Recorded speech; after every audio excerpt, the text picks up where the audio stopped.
अंशुमान को अपने पुत्रों तथा घोड़े का पता लगाने के लिए आदेश दिया। आज्ञा का पालन करते हुए अंशुमान उस रास्ते पर निकल पड़ा जो रास्ता उसके चाचाओं ने बनाया था। मार्ग में उसे जो भी पूजनीय ऋषि मुनि मिलते वह उनका सम्मान पूर्वक आदर सत्कार करता। खोजते खोजते वह कपिल मुनि के आश्रम में जा पहुंचा।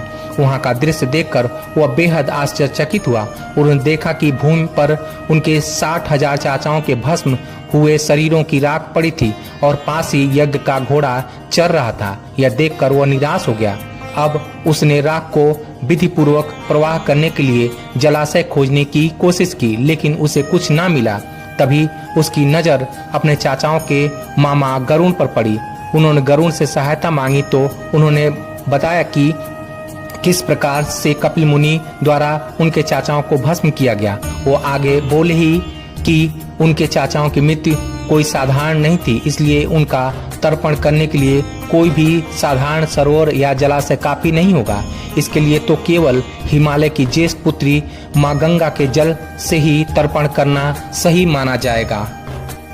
मामा गरुड़ द्वारा राय मिलने पर अंशुमान घोड़े को लेकर वापस अयोध्या पहुंचा और राजा सगर को सारा वाकया बताया।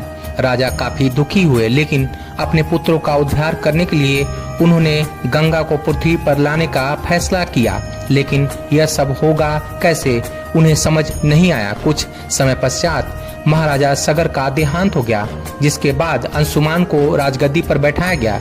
आगे चलकर अंशुमान को दिलीप नामक पुत्र की प्राप्ति हुई। उसके बड़े होने पर अंशुमान ने उसे राज्य सौंप दिया और स्वयं हिमालय की गोद में जाकर गंगा को प्रसन्न करने के लिए तपस्या करने लगे। उनके लगातार परिश्रम के बाद भी उन्हें सफलता हासिल नहीं हुई और कुछ समय बाद अंशुमान का देहांत हो गया। अंशुमान की तरह ही उनके पुत्र दिलीप ने भी राज्य अपने पुत्र भगीरथ को सौंप कर गंगा को पृथ्वी पर लाने के लिए तपस्या शुरू कर दी, लेकिन उन्हें भी कोई फल हासिल ना हुआ।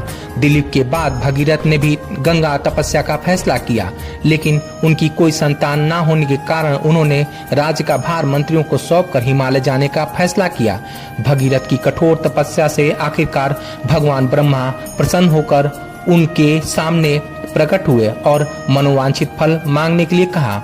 भगीरथ ने कहा, ब्रह्मा जी से कहा, हे प्रभु, मैं आपके दर्शन से अत्यंत प्रसन्न हूँ। कृपया आप मुझे सगर के पुत्रों का उद्धार करने के लिए गंगा का जल प्रदान कर दीजिए तथा साथ ही मुझे एक संतान भी दें ताकि इक्ष्वाकु वंश नष्ट न हो जाए।